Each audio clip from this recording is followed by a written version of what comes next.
Naše gledalce in bralce bi gotovo zanimalo, kaj se bo zgodilo prihodnje leto. Deni, ti si... Kar zadeva samo Hišo Večer. Jaz sem prepričan, kljub temu, da so se letos zgodile spremembe, kot sem to napovedal, imate pred seboj kar nekaj pozitivnih let, veliko dela še naprej, skratka veliko poročanja v tem pogledu. Kar zadeva pa spletni portal, tam pa sploh ni bojazni, kajti splet je zdaj prihodnost. In ta prihodnost jaz mislim, da bo v letu dveh že tukaj.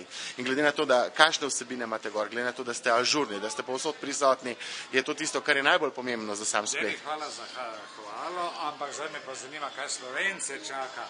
A ja, splošna napoved za Slovenijo.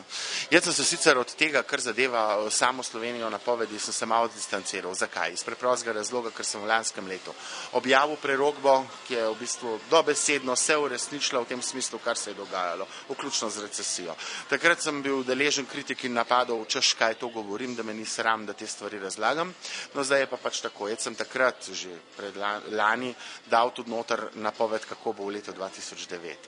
In lahko vam mirno povem, da leto 2009 v vseh pogledih bo dosti boljše od leta 2008, kar zadeva odnose, kar zadeva finance, kar zadeva posle. Dobro bojo prišli pa seveda skozi tisti, ki imajo veliko denarja, ker tisti, ki bodo zdaj nabavljali na veliko, se bodo čez leta potem zelo dobro postavljali.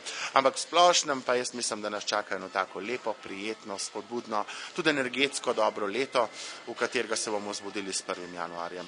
Zato bi ob tej priložnosti tako tebi, vaši ekipi, ustvarjalcev in seveda vsem vam, spoštovane gledalke in gledalci spletnega portala, zaželel srečno, zdravo in uspešno novo leto 2009.